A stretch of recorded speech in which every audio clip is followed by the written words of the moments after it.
ಗೃಹ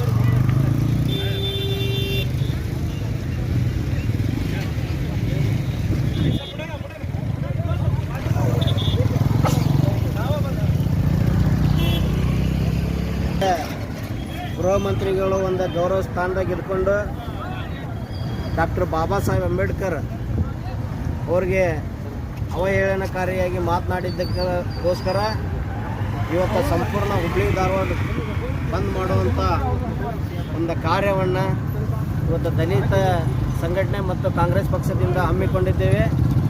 ಅದಕ್ಕಾಗಿ ದಲಿತ ಸಂಘಟನೆಗಳಿಗೆ ಸಂಪೂರ್ಣವಾಗಿ ಕಾಂಗ್ರೆಸ್ ಪಕ್ಷ ಬೆಂಬಲ ಕೊಟ್ಟಿದೆ. ಅದಕ್ಕಾಗಿ ಇವತ್ತು ಹುಬ್ಬಳ್ಳಿ ಧಾರವಾಡ ಮಹಾನಗರ ಪಾಲಿಕೆಯ 31ನೇ ವಾರ್ಡಿನಿಂದ ಇವತ್ತು ಸಂಪೂರ್ಣ ಬಂದ್ ಘೋಷಣೆಯಾಗಿತ್ತು. ಅದಕ್ಕಾಗಿ ಇವತ್ತು ಸಂಪೂರ್ಣ ಬಂದ್ ಆಗಿದೆ ಅಂತೇಳಿ ಇವತ್ತಿನ ಈ ದಿವಸ ನಾನು ಹೇಳೋಕ್ಕೆ ಇಷ್ಟಪಡ್ತೇನೆ. ಯಾಕಂತಂದರೆ ಎಲ್ಲರೂ ಇವತ್ತು ಡಾಕ್ಟರ್ ಬಾಬಾ ಸಾಹೇಬ್ ಅಂಬೇಡ್ಕರ್ ಅವರಿಗೆ ಒಂದು ಗೌರವವನ್ನು ಕೊಟ್ಟ ಇವತ್ತು ಸಂಪೂರ್ಣ ಬಂದ್ಗೆ ಸಹಕಾರ ಕೊಡ್ತಾ ಇದ್ದಾರೆ ಎಲ್ಲ ಜನ.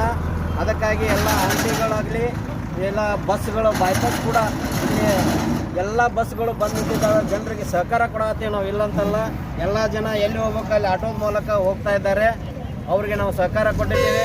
ಇವತ್ತು ಹಾಲಿನ ಗಾಡಿ ಇರ್ಬೋದು, ದವಾಖಾನೆ ಇರ್ಬೋದು, ಅವ್ರಿಗೆ ಅಂಥವ್ರಿಗೆ ನಾವೇನು ತೊಂದರೆ ಮಾಡತ್ತಿಲ್ಲ. ಎಕ್ಸಾಮ್ ಬರೆಯುವಂಥ ಹುಡುಗರು ಇರ್ಬೋದು, ಎಲ್ಲರಿಗೆ ನಾವು ತೊಂದರೆ ಕೊಡಕತ್ತಿಲ್ಲ. ಎಲ್ಲರೂ ಕೂಡ ನಾನು ಸಹಕಾರ ಮಾಡಕತ್ತೀವಿ. ಅದಕ್ಕಾಗಿ ಇವತ್ತು 31ನೇ ವಾರ್ಡ್ನಿಂದ ಗೋಕುಲ ಮತ್ತು ತಾರೆಹಾಳ ಸಂಪೂರ್ಣ ಬಂದ್ ಐತೆ ಅಂತೇಳಿ ಇವತ್ತು ನಾನು ಹೇಳಕ್ಕೆ ಇಷ್ಟಪಡ್ತಾ ಇದ್ದೀನಿ. ಮತ್ತು ಗೋಕುಲದಿಂದ ನಮ್ಮ ಯುವಕರು ಬಂದಿದ್ದಾರೆ. ಅಂಬೇಡ್ಕರ್ ಬ್ಯಾಗ್ ಅಭಿಮಾನ ಇಟ್ಟು ಇವತ್ತು ನಾವು ಬಂದ್ ಮಾಡಬೇಕು, ಅಂಥವ್ರಿಗೆ ಬಿಸಿ ಮುಟ್ಟಿಸ್ಬೇಕಂತೇಳಿ ಇಂಥ ನೀಚಿಗೆಟ್ಟ ಒಬ್ಬ ಮಂತ್ರಿ, ಗೃಹ ಮಂತ್ರಿಗಳು, ನೀಚಿಗೆಟ್ಟ ಗೃಹ ಮಂತ್ರಿಗಳು ಇವತ್ತು ಅವ್ರಿಗೆ ನಾವು ಗೌರವ ಕೊಡ್ತಿದ್ವಿ. ಅಂಬೇಡ್ಕರ್ ಬಗ್ಗೆ ಇವರು ಅವಹೇಳನಕಾರಿ ಮಾತನಾಡಿದ್ದಕ್ಕಾಗಿ ಅವರಿಗೆ ನಾವು ಧಿಕ್ಕಾರವನ್ನು ಕೂಗ್ತಾ ಇದ್ದೇವೆ. ಡಾಕ್ಟರ್ ಬಾಬಾ ಸಾಹೇಬ್ ಅಂಬೇಡ್ಕರ್ ಅವ್ರಿಗೆ, ಡಾಕ್ಟರ್ ಬಾಬಾ ಸಾಹೇಬ್ ಅಂಬೇಡ್ಕರ್ ಅವ್ರಿಗೆ, ಅಮಿತ್ ಶಾಗೆ, ಅಮಿತ್ ಶಾಗೆ, ಅಮಿತ್ ಶಾ, ಅಮಿತ್ ಶಾ, ಅಮಿತ್ ಶಾ.